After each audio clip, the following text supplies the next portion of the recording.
What did you do to get this? Is it possible for you to tell us what you did to beat off what was clearly a very strong field?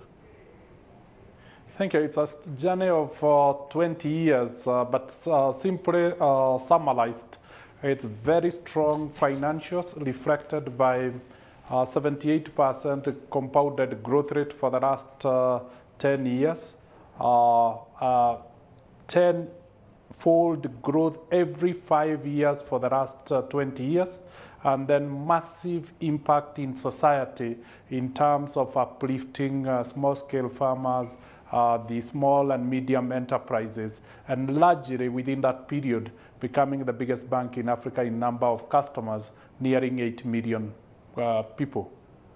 Your own background to this, we're calling you Dr. James, so you've got a doctorate in something, but what was your route to becoming MD of Equity Bank?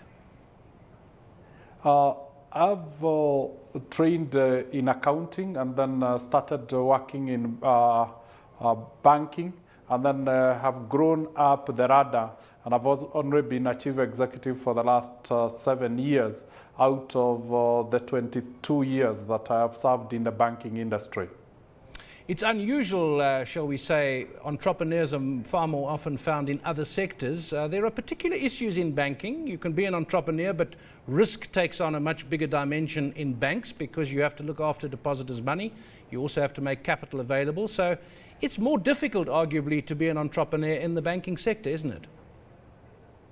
It's pretty difficult because it's a heavily regulated industry to protect depositors because we are heavily leveraged. Second, it is because it is interwoven with the macroeconomic environment of the world, and shocks are transmitted through the financial industry. You've explained why the sorts of criteria that they use to choose the finalists and the winners of this. The operations of the bank, you're obviously successful. What are your expansion plans in Africa, range of operations? Over the last 4 years, we have expanded from 1 country to 5, and now we are consolidating that rapid growth, and we are setting our eyes to increase the coverage of the African continent in the next 5 years to cover 500 million people. That's certainly ambitious. What are the biggest obstacles to you doing that? And we've talked often about business in Africa where there are demands, there are markets for services and so on, but regulatory issues differ, cultures differ, and sometimes it's not as easy as it might look to expand. It is true that the small economies pose a huge problem because they all have different infrastructure. Not just regulatory, but also infrastructure. Then Africa has not opened out its boundaries to allow mobility of people. So while Africa may have the human skill necessary, this skill is not well distributed. It's in pockets. And so the boundaries that don't allow free mobility poses as a huge challenge of covering the continent. Banks generally tend to position themselves in various ways. You have very big banks that try and do everything for everyone. You've got investment banks. Some banks like to concentrate on the upper part of the market and perhaps the private wealth area.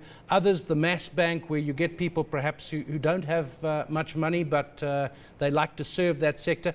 Are you a sort of general purpose, all things to everyone kind of bank, or do you specialize in certain sectors? Equity has positioned itself as the bank at the base of the pyramid, focusing on the excluded population and then adding a layer of the small and medium enterprises. So that is our niche, and that is where we are good at. And the objective is to really help them create wealth and transform the continent.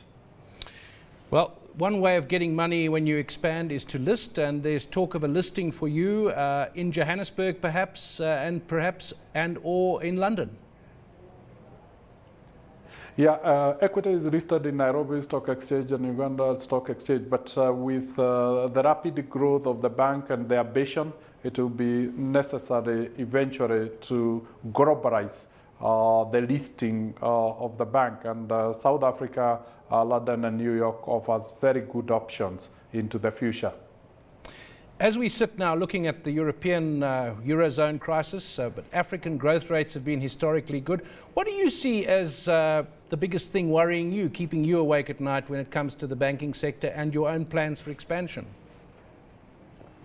I think the biggest challenge at the moment is the Eurozone crisis. And it's simply because of the way that impact will be transmitted to the rest of the world using financial systems. So financial institutions, when you're managing a financial institution, you get the first hit of the headwinds. And unfortunately, Europe is so big such that it's likely to affect the financial operating environment globally. And that brings a lot of uncertainty, particularly in terms of flows of funds. James, let's wrap it up now and talking about you winning that award again, the Ernst & Young Entrepreneur from a global field. Did you apply for this, and people who have their eye on this, do you get noticed by people or do you have to apply? You are noticed and you are invited to enter. You are nominated, you enter, then you must first win your country. So I was the master entrepreneur in the Eastern African region, and then you are entered in the final race, where by virtue of winning in your region or in your country, you are entered into the Entrepreneurs Hall of Fame. And then ultimately at Monte Carlo, they name the entrepreneur who they think depicts the aspiration of entrepreneurship best. That was Dr. James Mwangi, who is CEO and MD of Equity Bank.